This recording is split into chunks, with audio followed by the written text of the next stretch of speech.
Hey everybody, Shannon here with Destination Jackpot, where we show you how to turn spins into sweets, points into perks, and credit into cash. I am so excited about our episode number 2 with the one and only Brian Cohen.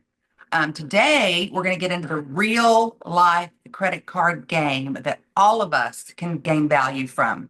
So, we're going to learn how to earn more points, where to swipe, and what cards should be in your wallet, all with one goal: maximizing your rewards for those dream trips and putting more cash in your pocket.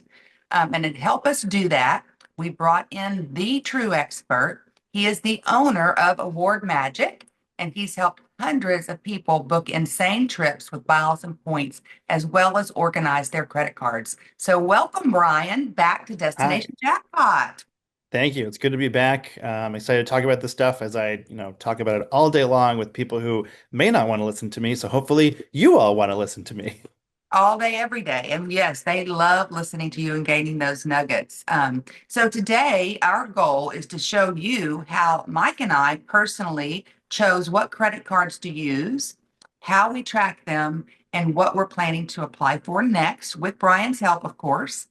Plus, we're going to walk through the free spreadsheet that we offer to you, which you can get if you are a YouTube channel member or a member of our private Facebook group, Destination Jackpot Family. And you don't want to miss that group because that's where we really connect with our viewers. That's where you can share your travel, your credit card finds, your gamble wins, your losses, and even your grandkids if you want to. That's where we really get to know each other. So is also pinned in both places, that spreadsheet.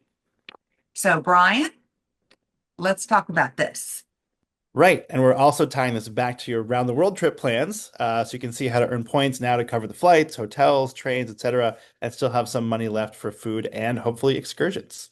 Oh, and I'm so excited about that. So, since you mentioned the around the world trip, I'll give you a quick update.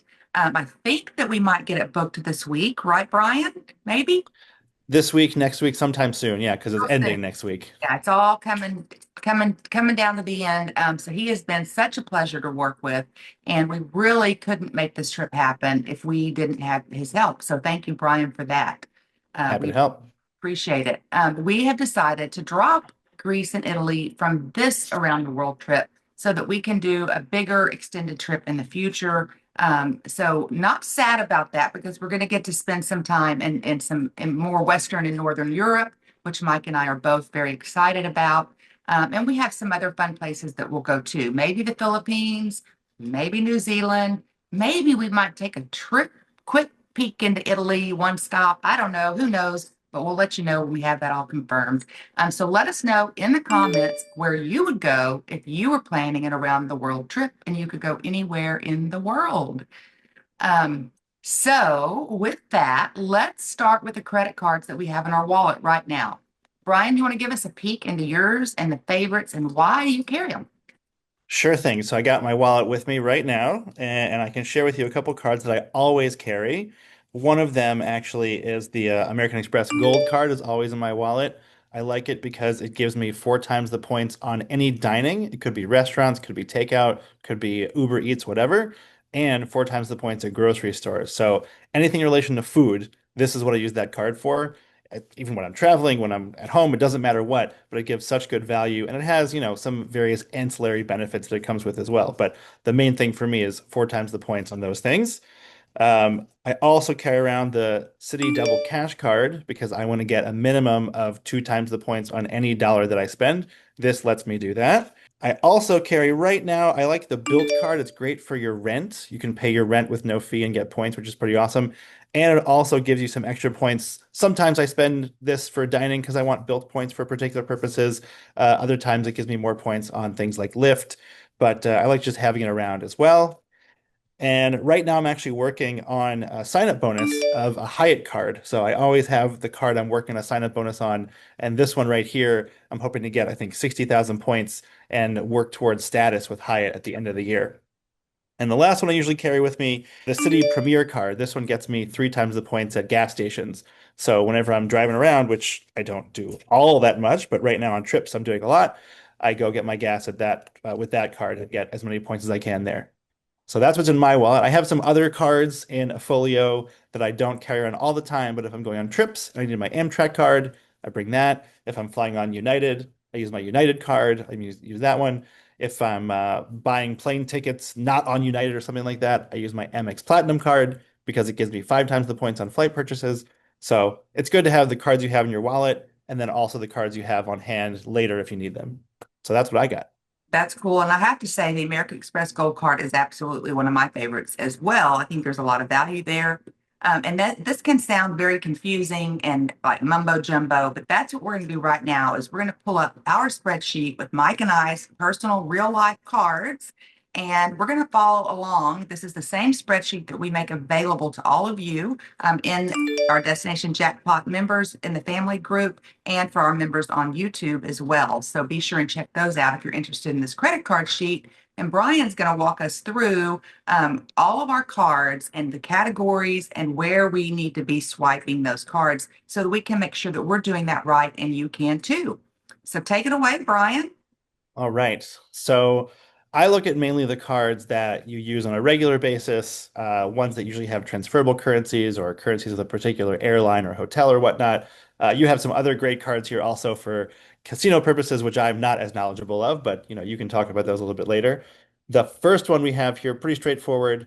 The Amex Amazon card, really you're only going to get benefits on that for Amazon. So I would suggest only using that at Amazon. Pretty straightforward. The next one, the Amex Blue Card, this is where we start getting into these transferable currencies because American Express points can transfer to various airlines and hotels.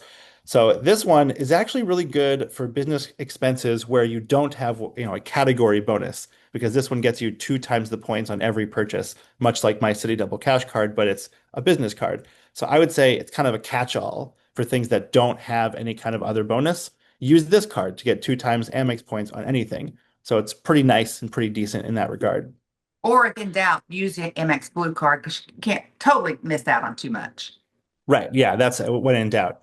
Now, it only does that up to $50,000 of expenses per year. So if you're going to spend more than that, then you want to reconsider things. But on average, people don't usually do that. So I would say that's fine. The business gold card, similar to the gold card, does give you 4 times the points on different categories. One of those categories is restaurants. So if you tend to spend a lot of money on restaurants for your business, you can use this card and get those points that way. You can also choose from a couple other categories, one of which is wireless. So if you spend a lot of money on Verizon or T-Mobile or whatever, you could put those expenses on this and get some benefits out of it. You also get $20 a month to spend at office supply stores. I usually go to Staples every month and get like a Netflix gift card or an Uber Eats gift card or something I'm going to use anyway.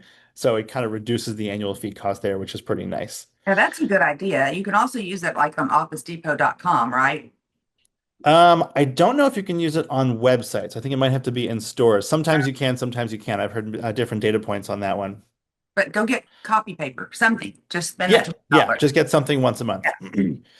The Amex Business Platinum card, excuse me, I usually get because it has these massive sign-up bonuses. I think right now the public offer is like 150,000 points, but I've gotten 2 of them and I've gotten 250,000 points each. It has a lot of what are called coupons in the coupon book. You can see here it gets $120 a year for wireless expenses, $150 for Adobe expenses, $200 for airline fees, etc. If you're the kind of person that is going to use all these things, then yeah, you keep the card. It also gives you lounge access, that kind of thing. But if you don't get benefit from all these things, you just want the sign up bonus, that's okay too. That's what I use this card for because I have other cards that give me benefits that this one also gives. So if you want to get a big sign up bonus, you get this card.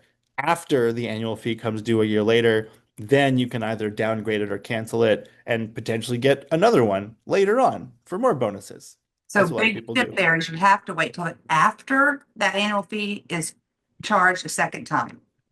Is that correct? Yes, yeah. Okay. That's very important because if you cancel it before the first year, sometimes they claw back the points. And even if you use them, they might bring you into negative values, and you do not want to have negative MX point values in their system. That's not going So, to be good for you or anybody. so just know to get that card, you're going to have to pay that 690 fee. $95 fee twice. Well, I should clarify that. You pay it Okay. once. When it Okay. comes due the second time, you have a 30-day window to cancel it, and they'll waive the fee for the second year.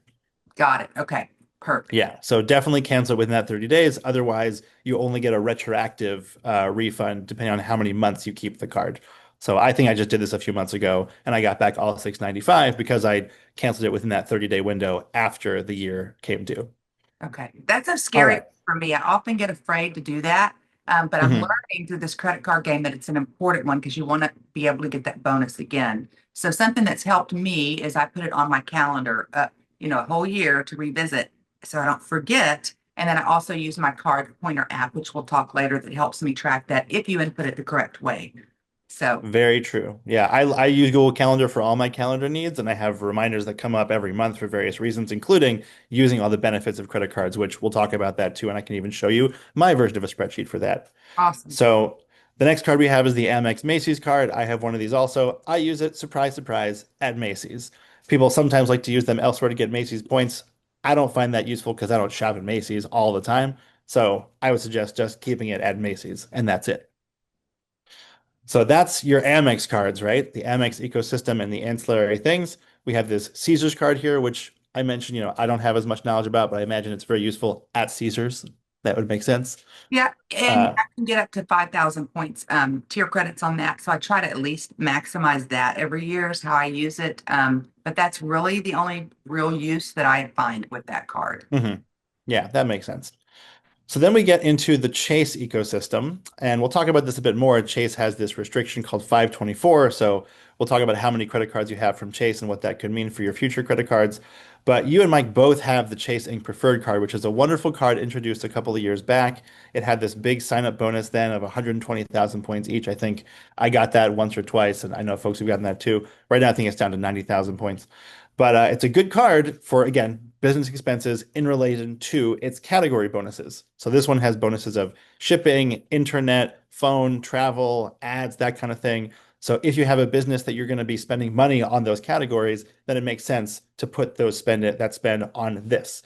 So for your purposes, I think we talked about you spend a lot of money on internet type expenses every month. So that would make sense to put all those expenses on one of these and potentially only one of these. We'll talk at the end of this about like should you keep both or not.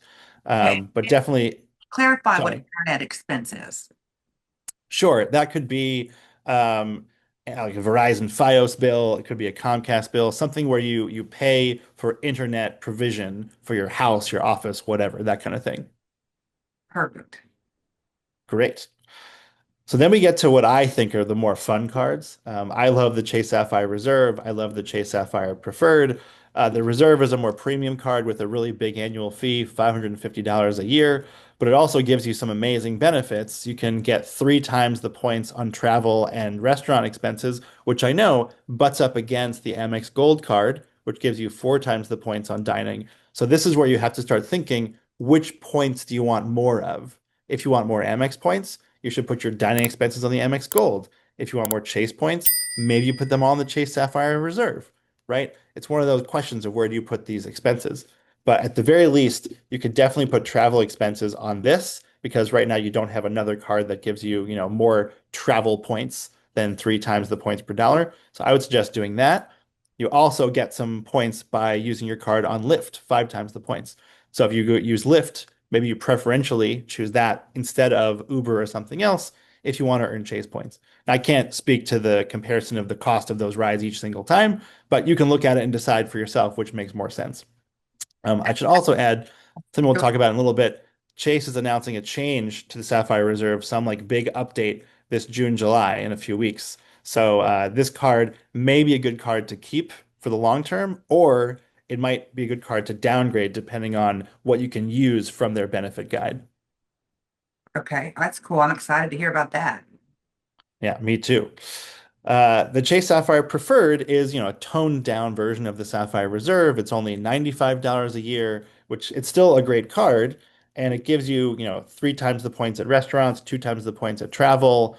It also gives you 3 times the points at certain grocery type things. I think internet grocery stores, that kind of thing. So that might be good to spend on some dining, maybe groceries as well, depending, again, if you want more Chase points versus Amex points. That's one of those questions you always have to ask. So tell us just a little bit, like a quick 1 minute Chase Ultimate Rewards versus Amex points and how people can use that to make a decision. Sure. So I think of it as what am I likely to use the points for? And then that's how I strategize my accrual thereof. So Chase points have some unique transfer partners. United is one, Hyatt is another. Amex doesn't have access to those. So if you live near, for example, a hub for United Airlines, maybe you want to earn more Chase points because then you can transfer them to United at any point, right? Or maybe you have a trip coming up and you know there are some really nice Hyatt hotels down the line. You want to get Chase points to transfer to Hyatt. That could be a reason to get that card and use those points. If you preferentially choose a different airline, Amex points transfer to Delta. Maybe you live near a Delta hub, so you need Delta points. Or maybe you're going to be traveling and you want to get Hilton points to stay at Hilton hotels. Amex points transfer to Hilton 1 to 2, which is actually particularly useful. Hilton hotels tend to charge more points per night, maybe like 60, 80,000 points a night. You're basically cutting that cost in half. So that's the kind of connection that I make when I think about it. So my wife and I, we're trying to do Hyatt, like I mentioned. So we try to earn a lot of Chase points right now. So eventually we can spend them on Hyatt hotels with the status that I'm going to get and enjoy ourselves. Perfect. That helps a lot, I think. Yeah. So And moving down I the, see before, sorry. I don't want to confuse anybody. I see I made a mistake when I entered the fee for the reserve. Would you mind changing that instead of 95? I think it's, yeah, Sure. It's I don't want 550. 550. I don't want to confuse anybody. Sure thing. Perfect. All This is right. not So real moving life, down the line. so I want to make sure it's right. Yes, true, true. So moving down the line, we have these United cards that you and Mike have because you live near United Hub, you fly United a lot, you find it useful. So both of these should definitely be used when going on United flights, right? And specifically, this card can be useful if you want to get status with United because it gets it faster based off your spending habits. It gives you more credits for things like that. But then it begs the question, do you need United status for whatever purpose? Now, you might, others might not. I don't personally value status that much in airlines because I tend to fly business class with my points anyway. So I don't need special access or upgrades or whatever. That's fine. But if you do value it, then you're going to want to put a good amount of spending on this card to get status. I think we calculated before it was like $50,000 or something for the year to get some version of status. And it was worth that to me. Yes. Yes. So I'm Right. going to make sure, and I have enough spend that I can do that with my business. So I'm going to make sure that I put at least that amount on my card every year. Right. Right. And I think, do both of you have this card individually? We do. We're going to talk about that, right? Right. Yeah, because it might not make sense to keep both if you only need to get status from one, and in which case you can downgrade. That's a strategy that we often use because you don't want to cancel credit cards unnecessarily. That hurts you a little bit. We'll talk about that too. Okay, great. Hope you're making notes.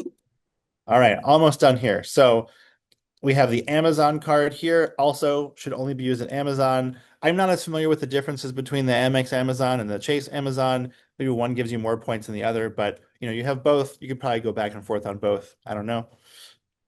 Well, they're And they give then 5% back on either one. I have them for different reasons. Specifically, I wouldn't recommend anyone getting two unless you have a specific reason that you need to. mhm. And there's an even better hack that Justin showed me, which is to like right now, Dollar General has a special that you can get 10% off gift cards. If you get one that works at Amazon, you're getting 10% off instead of the 5%. And you're getting your Mm. credit card points if you use your credit card to buy it. So if you look for those little deals and you really want to get a little bit deeper and save a little bit of money, there are ways like that to do it. So I thought Yeah, that was yeah. interesting. I spent a lot of money on Amazon. Yeah. So then your last major card that I focus on is this Chase Freedom Unlimited. It's also in the Chase ecosystem. It earns 1.5 times the points on everything. So if you don't have that Amex Blue Plus card that gets you 2 times the points, or if you don't have this, City Double Cash card that I like, or maybe you just want to get Chase points, you can preferentially put all of the rest of your expenses, the non-bonus spending, on the Freedom Unlimited. With one exception, you should definitely use this at pharmacies. You get 3 times the points at pharmacies, which is pretty nice. I mean, everyone's got to go to pharmacies at some point. So just use this card there and you get 3 times the points, which is really useful. You will have to move those points from the Freedom Unlimited to one of the Sapphire Preferred or Reserve cards, and then you can move it out to airlines and hotels. That's one thing to keep in mind. Some of these cards, you have to like move points around to then get them out, but it's not that difficult. It's very easy to do on the website or on the app. So you take the Chase Freedom points, move them to either United or to Ultimate Rewards. Well, you have to move them to ultimate to one of the other Sapphire cards you have first, and then you can move them out to United or Hyatt or British Airways, Air France. They have a whole host of transfer partners. Okay, so you really need the Sapphire card. Yes, yeah. For many of these ecosystems, you need to have probably two cards in order to get these balances. And some folks even talk about the Chase trifecta or quadfecta. You want to have either the Sapphire Preferred or Reserve that gets the points out into airlines or hotels. And then you definitely want to have a Freedom Unlimited to get 1.5 times the points on everything. And some folks like to have the Freedom Flex. I like that one. It gives you 5 times the points on rotating categories every quarter. So sometimes that category could be Amazon, in which case you'd get 5 times the points on Amazon purchases, of course, up to a limit. They limit it to $1,500 per quarter. But it could be grocery stores, it could be restaurants, it could be something else. It just changes all the time. So if you maximize those, it's good to have that card too. Interesting. Okay. Cool tips. Yeah. And then you do have these Discover cards. I'm less knowledgeable about them because they don't transfer to airline or hotel partners. But the Discover It we did talk about has these rotating categories. So if you want to get cash back and want to maximize that, it's good to get those categories like every quarter to make sure you get the spending you can with the Discover It card. Yeah, so the last quarter it was groceries. So we made sure that we spent $1,500 in groceries so that we could get that money back. I will say that I used to use my Discover It Miles card a lot because I wanted to get the miles, and you can either use that for miles or you can use it towards credit statement. I've learned through the credit card process, I've stopped using that card. Discover would not let me make it into downgrade or I guess it wouldn't be a downgrade or okay, but move it over to a Discover It card. So I've just quit using Hmm. that card pretty much, and we use Mike's Discover It card. I think that's a better of the two. I learned you can get miles way better ways other places. So Hmm. True, true, true. So those are the cards that I focus on. I think you also have these Wyndham cards down here, which I've also learned a bit about recently. I don't tend to stay at Wyndham hotels, but they do have some nice earning categories. Definitely, if you're staying at a Wyndham hotel, you want to use a Wyndham card, the one that's going to give you the biggest bonus at the Wyndham. But also it gives you benefits of, like points at gas stations or utilities, I think was one of them. So I believe that's one of your strategies to get a lot of Wyndham points with utilities and things like that. yeah, and I want to say too, don't let's not. So on the Wyndham Business Earner Card, Mike just applied for that and was able to get approved. Thanks to you, Brian. But you get 5 times on utilities. So we have rental properties. We pay the utilities for those rental properties, as well as we have a childcare center and we pay the utilities for that. So we can earn a lot of points. So instead of getting 1 or 2 times points in somewhere else, it really made sense. And because of this around the world trip, we'll want to stay probably at some Wyndhams. So that kind of made sense for us to do that. I think it was smart. And it's the only card that I found that has that utility bonus. Maybe Hmm. you might know of others. But I don't want to forget the iconic card because that's the brand new M Life iconic card. And many of our players use that card for sure. And it has some good bonuses. I've done videos on that. It's in a live that we've talked about, so I'm not going to go over that too much. But it is a fantastic way to up your tier status with MGM. You get many good perks with that card. It is far better than the traditional M Life that has been out for years. So go look for those other videos. It's really a good way if you're playing a casino game to help you get to your status much faster and earn some free play back as well. So I do think if you play the casinos a lot, it's one worth having.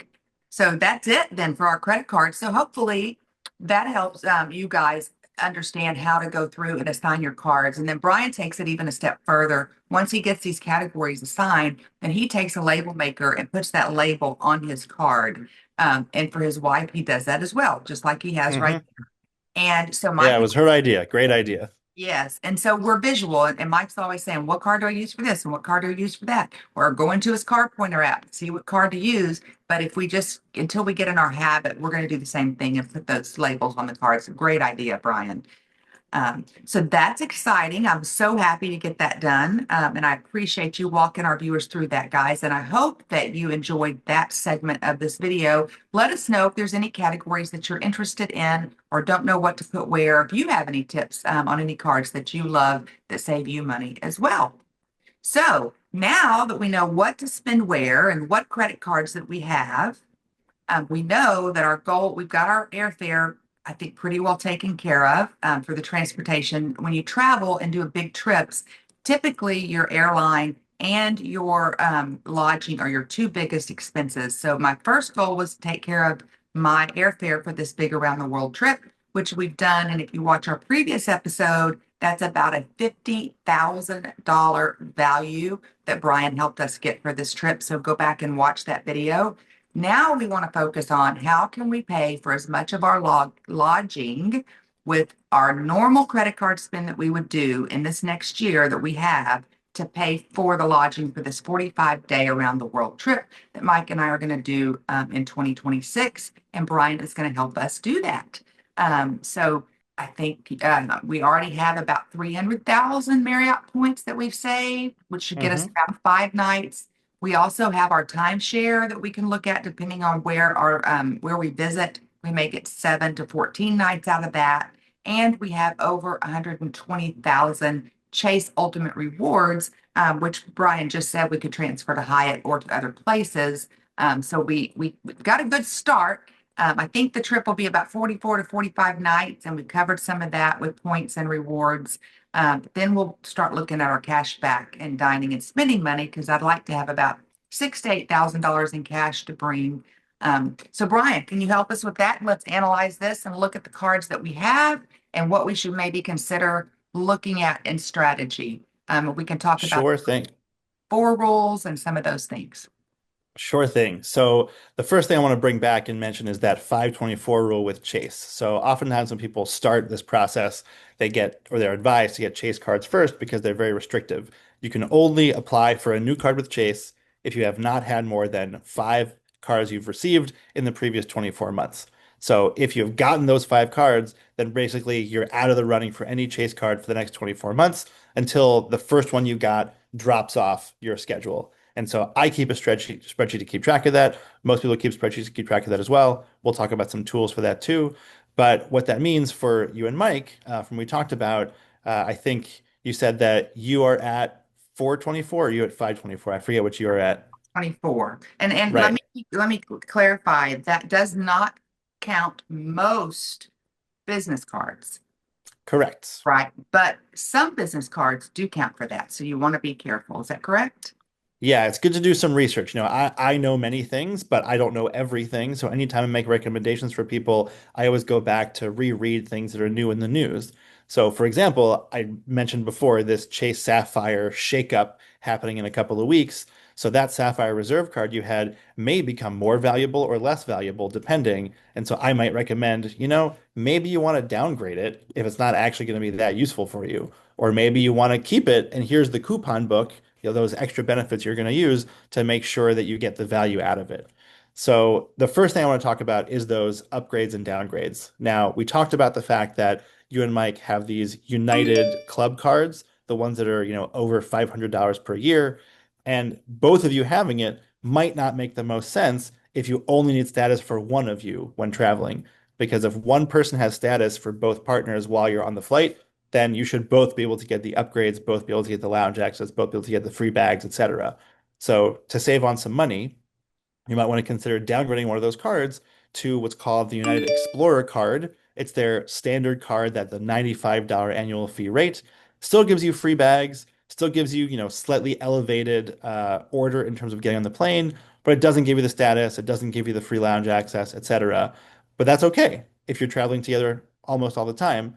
So maybe you and Mike should talk about which of you travels solo more, and that person retains the United Club card so that you always get those accesses. We did talk about that. He very, very rarely travels without me. So we're going to keep my Chase United card and we're going to downgrade his to the Explorer card. But we still want to make sure if you got a sign up bonus that you keep that for at least a year. Go back to that same principle because you don't want to mess that up in any way.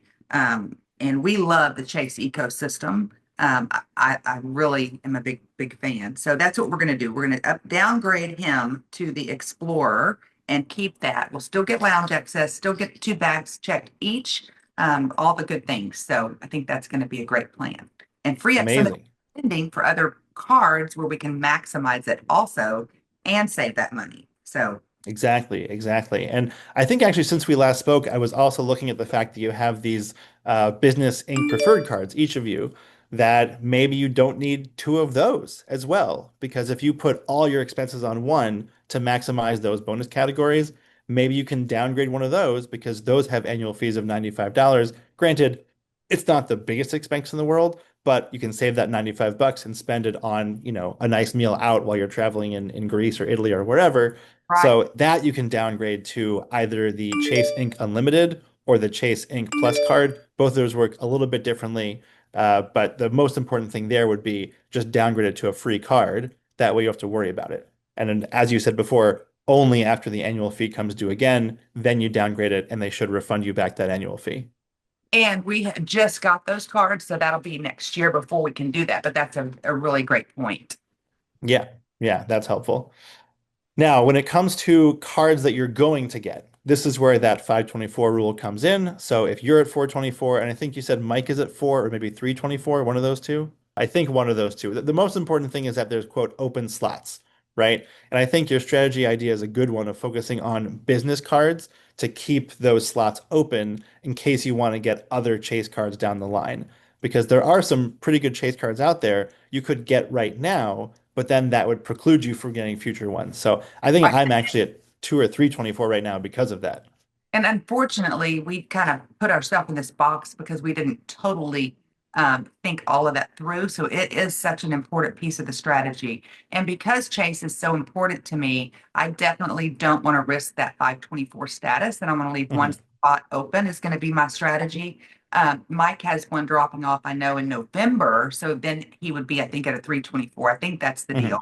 Mhm. So we can actually that's how we're going to do it. Is keep one Yes. open, and I think work more that business strategy after talking to you really about it. And there is a good strategy. So talk to us about those business cards and how we can do. Sure, sure. I have some up right here. These are some specifically hotel cards that are for businesses. Some of the pages I'm going to show you show both the hotel and the personal ones. I'm going to focus on the hotel cards. So you mentioned you have these 300,000 Marriott points already. So I thought, okay, maybe it would be good to partner that with a Marriott credit card that would maybe get you also extra status upgrades or something when you're traveling. So this card on the right, the one that's the Marriott Bonvoy Business. It's an Amex card, but even if you get an Amex card that's personal, it would still count towards 524. Since this one is a business card, it won't, right? So you could get this card now. You could spend the minimum amount to get the 3 free nights, and then this gives you those, extra 3 free nights. Great. Awesome. So you would have, 5 or 6 free nights from your 300,000 points, three more from this, and then this could potentially give you other savings down the line with Marriott as you're spending money at the Marriott hotel. You're earning points faster in that first year. So this might be a good choice. That might be, yeah. That yes, that would be great. So there's a few others too, though. IHG has a business card as well. It gives 140,000 points if you spend $4,000 in the first 3 months. This one's a lower annual fee. Now, IHG versus Marriott, the footprints are different, but there are IHG hotels out there in all kinds of major cities. Some of them only charge like 20, 25,000 points a night. So 140,000 points could give you, 5, 6, 7 nights, depending on the cost of the hotel. So this would require, a little bit of research. Okay, which place are you going to use which points, obviously, but this is a good card to get as well. Or maybe, one of you gets one card, one of you gets the other card, because again, it'll keep you below 524. And there's Okay. some other ones too. Let's see. I wanted to talk about the hotel ones. Hilton has, I think, an elevated bonus right now on their business honors card. It would be 175,000 points after spending overall $10,000 in the first 6 months of the card.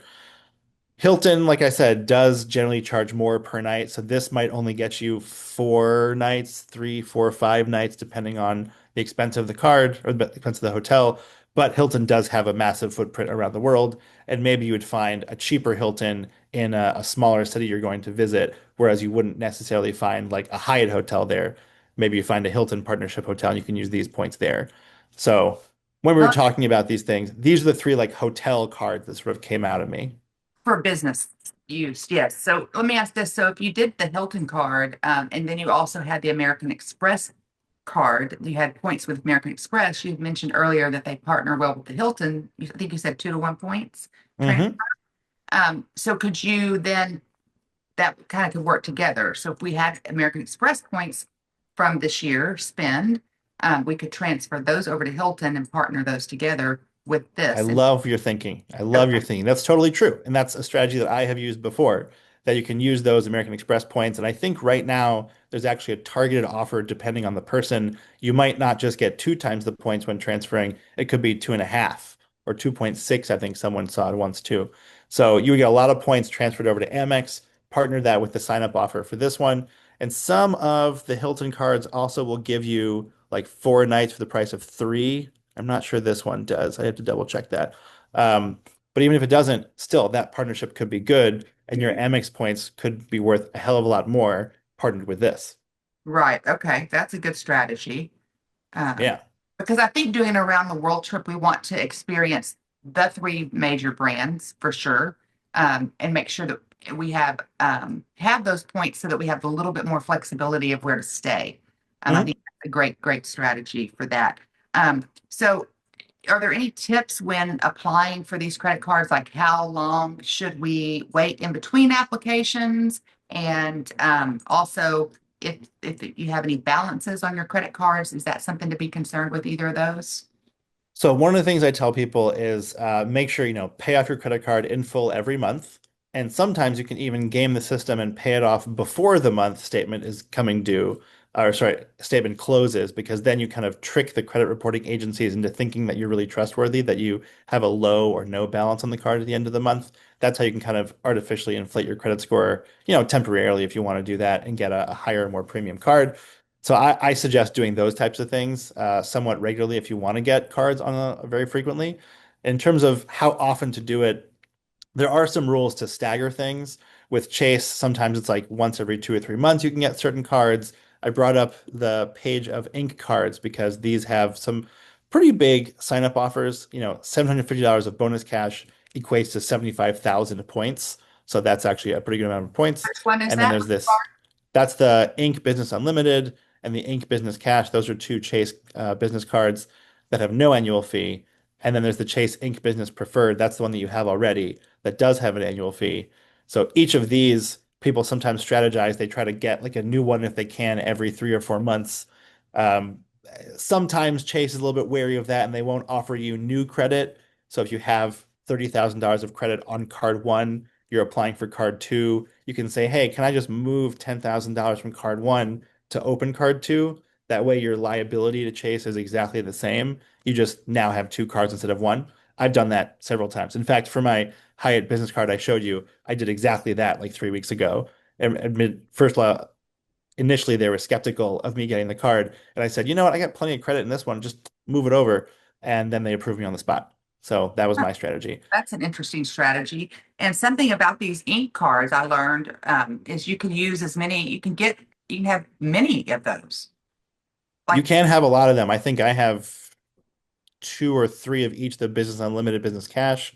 I definitely have two of the Business Preferred cards. And like I said, Chase sometimes doesn't want to give you a new one, even with the transfer of credit. But sometimes people will cancel one of these cards, which usually goes against my suggestion, but they cancel it so they can get a new one, a couple months later to get the sign-up bonus. So again, that just depends on what data points are happening at any given moment. So when I make suggestions like this, I usually say, you know what, let me go read what's happening right now. A lot of people are writing on these websites like Reddit or Flyer Talk what their current data points are for applications so that you can know what's happening now because rules change all the time. okay, so if you have a cheap Chase Ink unlimited card, then you can't get another Chase Ink unlimited card and get the bonus. You might be able to, you might not. Again, that depends on what's Okay. happening in the moment, and it might depend on your specific credit profile. How many other Chase cards do you have? How many other non-Chase cards do you have? But the key thing for all of these to get any Chase card, like we said before, you have to be under 524. So both of you right now could get any of these cards, most likely, and it would not impact your 524 status because they are business cards. So it's kind of like a nice loop. You can apply for it, and then you can apply for it again later on if you wanted to. Okay, so the out of those three, which ones did you think had the better bonus? Did you have a favorite on those? The Ink Business Preferred does have a slightly higher bonus. That's 90,000 points instead of 75,000. And again, this card says $750 of cash back, but it's given to you as points. And so if you have one of those cards like the Sapphire Reserve or even the Business Preferred card, you can get those points out into airlines and hotels. So that Chase Ink Business Cash. The Business Cash or the Business Unlimited, they both have the same sign-up bonus. And the Business Preferred has the larger sign-up bonus, but does have that $95 annual fee. So it really depends on, what card maybe you've signed up for recently. Maybe you shouldn't sign up for that card in the next round of signups, that kind of thing.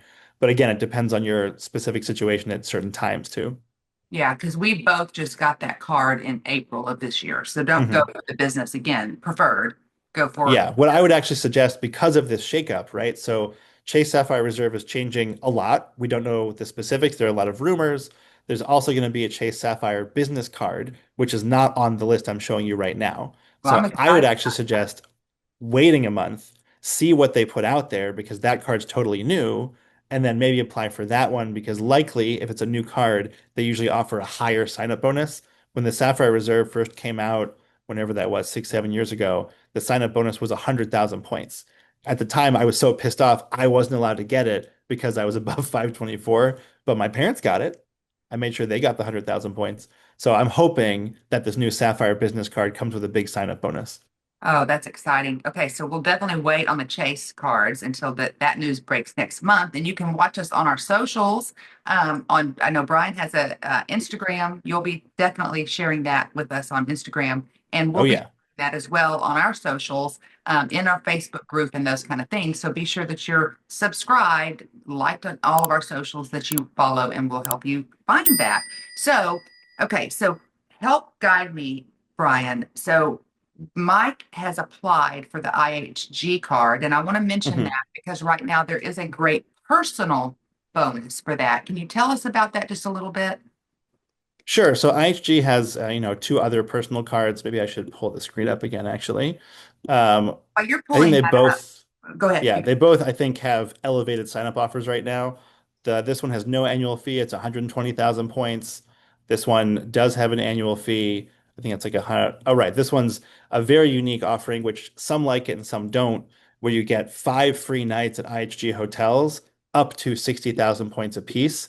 But the annoying thing is, if you get 5 free nights at a hotel that's 40,000 points apiece, it's not like they give you the difference. So some people like getting the points, others like the free nights. I would say 60,000 points a night for an IHG hotel is actually still, decent. You'll get good value mostly outside the US. The US tends to charge more than these things. So on the round the world trip, it might make sense to get this card to help you out, but it does take one of those 524 slots. So it might make sense in November when his 424 drops to 324, then maybe he gets this card. Now Oh, that being said, this he already applied for that oh, he already point. applied for it, right? Yeah, Yeah, because he's it's already going to end applied. anyway. That is one of his four of the five. Oh, okay, right. I'm sorry, I forgot about that. Yeah, so Yes. this one could be a really good use for your trip. It'll definitely get you 5 free nights somewhere. And this is one of those cards that I believe if you get 4 nights in a row, here we go. Yeah, redeem 3 nights, get the fourth free. So I don't know if that works with the free night promotion, but if you use points to redeem a 4 consecutive night stay, you'll end up only paying for 3 of them, which is nice.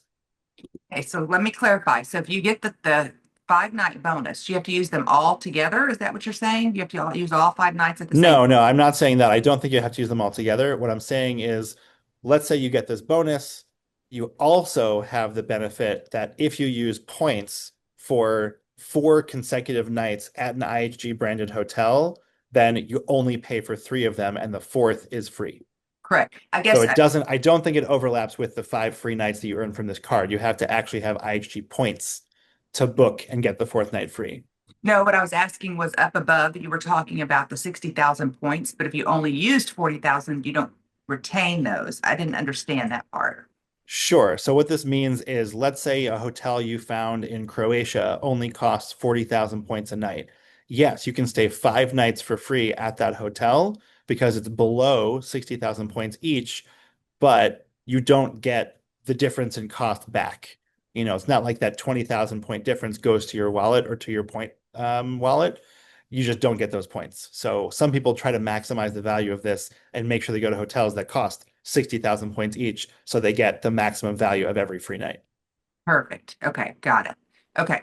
So now to make a decision. So Mike has just applied for the IHG. So we've done that. And he's just applied for the Wyndham Business Earner just this week. So when for him would you suggest him applying for either I think for us, since we have the IHG now, we need to go for the Marriott and the Hilton business card. So Mhm. when would you recommend him doing that? So those are in a different ecosystem. Those are Amex cards, and so they have different rules. They don't really overlap with Chase in terms of the application process and the timing. So, I mean, you could apply for an Amex card tomorrow. As long as you have enough spending to meet the minimum threshold, then you'll get the free nights, or in the case of the Hilton card, you'll get the points faster. So just don't do the two Amex card applications in the same day. I believe the maximum for that's two in 90 days, or maybe it's two after 90 days. Again, that I'd have to double check, but there are like a lot of people who talk about this a lot, and well, you can just check Reddit to make sure. Okay. So between Marriott and Hilton, which card do you think has the best value in each? Well, if we're talking business cards, there's only one in each, so that would be the answer. You'd get just this one Oh, Marriott business there card you to get go. the three free nights. And for Hilton, there is this one business card right here that gets 175,000 points. So you just get, one of each of those. But as a for others that are looking for a personal card, do you have a preference on those? Or do you see? Okay. So for the personal one, I believe Marriott actually also has a Chase offer right now of 5 free nights. They're trying to compete with the IHG offer of 5 free nights. And for Hilton, they do have a couple of other business cards, or personal cards, I should say. I'm probably not going to find them perfectly right here, but there's the Hilton Honors Surpass card. That's the one that I like the most, and usually has a big sign-up bonus of like 150, 160,000 points. So I would suggest the Surpass card, getting that one if you want Hilton points. Okay, perfect. Okay.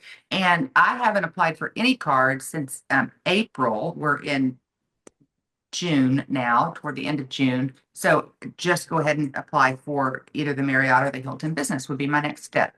Yeah, I think it would. And then wait a couple of months and then apply for another, like every 2 months. Yeah, We should be applying for a yeah, business card as we yeah, can, that's a good as strategy. we spend, then go to the next one. Yep, yep, that's the idea. Okay, I think we got it. Hope this guys helps you. This helps you guys. Oh, when I talk about having a balance on a card, I always pay my balances off every single month, and I try to do it a day or two before the card is due. What happens is that I use my cards so regularly that let me just that I'll always have some kind of a balance, right? I mean, even if I pay Hmm. it off by the due date, I've still got you know, then charges already for that next week. I also have two business cards that we put a 0%, chose those cards specifically because we wanted that 0% interest for 6 months. So I don't want Hmm. to pay those cards off. I want to take advantage of that 0% interest. So I have a plan. I'm paying it divided by 5 months. So it's paid off in 5 months. Um, like a Chase Sapphire card or Chase card, business card that I have used a 0% interest. If I have a high balance, $8,000 on that card, I don't want to pay it off because I'm doing that 0% interest. Is that going to hurt me getting Chase cards?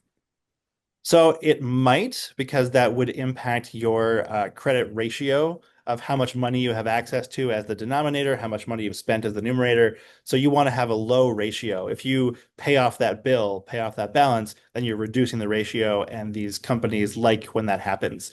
I mean, right now I have access to like, I don't know, $300,000 worth of credit if I ever wanted to, buy a house on credit somehow.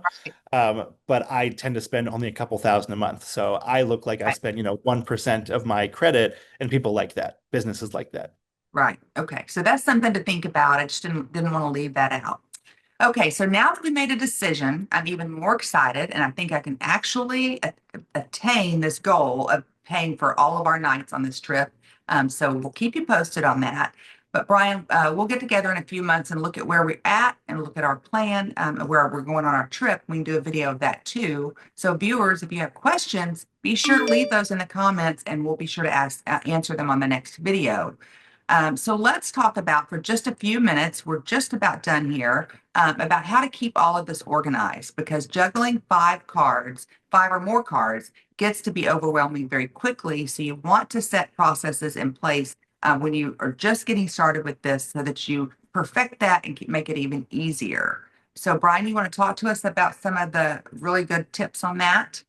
Sure. So I personally just use a spreadsheet because I'm a nerd that way. I like to keep things, I don't know, for me, relatively simple. But there are a lot of tools out there. There's great apps. I have used one called Travel Freely, which has kept track of my things. I don't use it that often.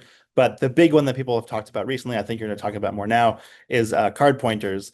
That not only does it track your credit cards, it also makes suggestions of like which card to spend on which website or which location you're at, that kind of thing, which can be very helpful.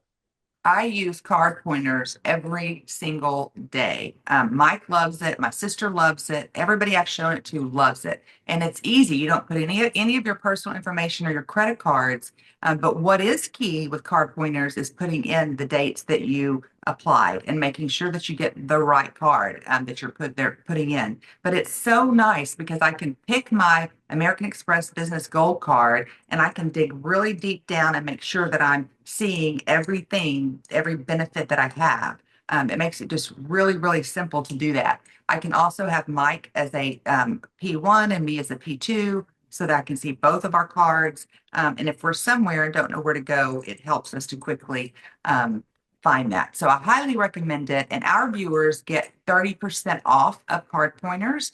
We've partnered with them and they're offering that to you guys. So there is a link in this video to that. So if you're interested in card pointers, I highly recommend it. Mike and I just did the lifetime membership because we knew we were going to use it that much, and got 30% off that lifetime. We never have to pay for it again. And they're constantly updating it. I emailed them when the iconic card came out and they had it up within a week.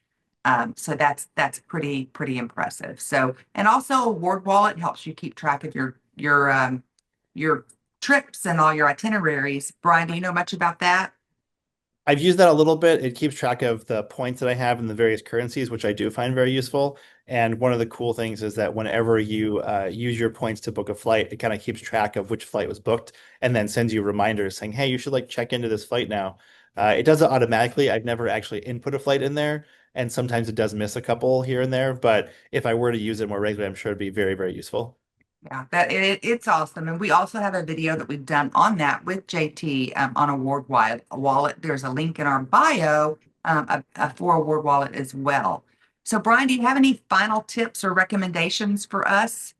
I think we've covered a I lot today. We covered a lot. All I would say is read. There's all kinds of stuff out there. There is the big news coming out on websites like the Points Guy. They do tend to see the big over umbrella of what's happening in this ecosystem.